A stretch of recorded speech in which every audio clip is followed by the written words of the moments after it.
Lambeau Field, the history of all that. You've been there Yeah. before. How can you it's not? It's been a while. What do you think about when you get to go places like this? Well, everything right there around Lambeau is pretty cool too. The architecture, how you kind of get to the stadium is it's unique to anywhere else in the league. So there's that aspect, the history. You feel it when you're on that field, and obviously the Packers. It's a big time home field advantage for their fan base because how much they show up every single home game. So it's the times that I played there. It's been a crazy atmosphere, and I'm excited for this one. You guys got some things going in the second half, especially scoring some points offensively. I know it had been a rough stretch before. What was working for you guys against the Raiders? Well, penalties and turnovers have always kind of been what we've been preaching in terms of how we fix our second half stuff. And sure enough, you saw us flying downfield, kind of penalty free and turnover free, and found a way to get the ball in the end zone. Travis, just beyond that, how would you just assess where the offense is right now? Slowly inclining, getting better, man. Every single day, you can see it out on the field. You can see how everybody's more in tune with the offense and kind of feels their role being developed and kind of rising to the occasion when you get asked to do more.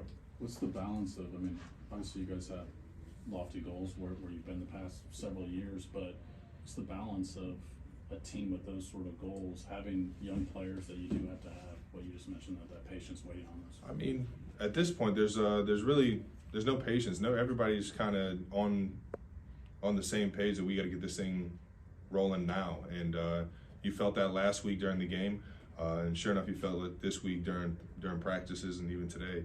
And everybody knows that this thing is we understand what it can be, and I think that's the excitement we're able to bring every single day.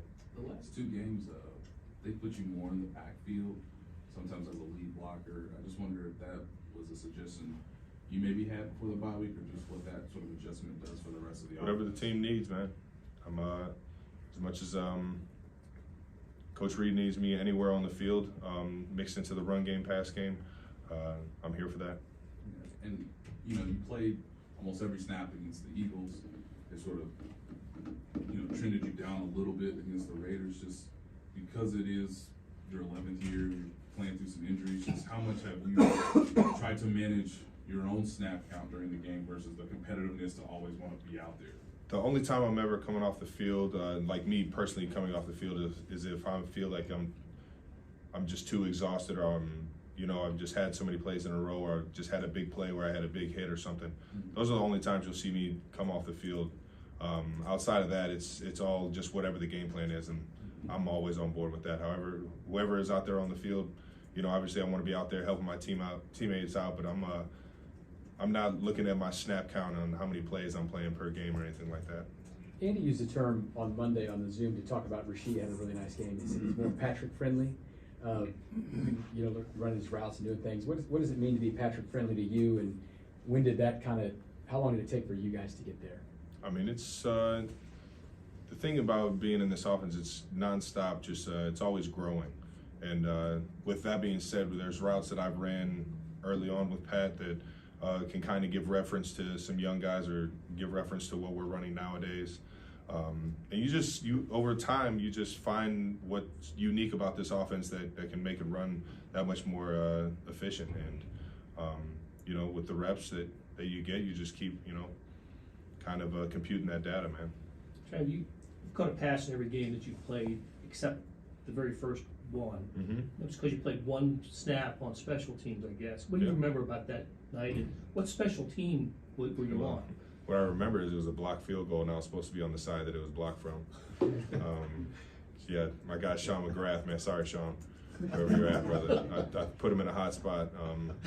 The left wing went down. I was supposed to go into the left side, and sure enough, I looked over and was like, "Hey, my left knee isn't too strong right now. You're trying to take this side. I know they're coming from that side," and it was a block. But that's all I can really remember from that game. I thought it was against the Cowboys, but I guess it was against the Giants. So I don't even know. Okay. Travis, what's the ceiling for Rashee? What kind of player do you feel like he can realistically be? Man, he could be a number one on this team. He could be a number one in the league. I think he's got all the talent that you need in that receiver room, man. He could play inside, he could play outside. Strong with the ball, can do things with the ball in his hands once you get it to him. Meaning that you can run routes with him, or you can just get the ball in his hands right now and he can do some things. And that's why it's so fun playing with him, because his role is getting bigger and bigger every single week, and it's exciting to see him rise to the occasion. Todd was talking about the Patrick Friendly phrase. What advice do you give to him? What do you tell him as far as how to make himself more Patrick Friendly? Just keep growing. He's got a great feel for the game, and you know, the thing about being Patrick Friendly is he's going to let you know when you're doing the right things. You know, that's the ultimate leader he is, and just who he is as a quarterback. And he's going to come up to you and talk to you about where he kind of likes you to fit in voids, or how he sees things kind of developing versus certain coverages.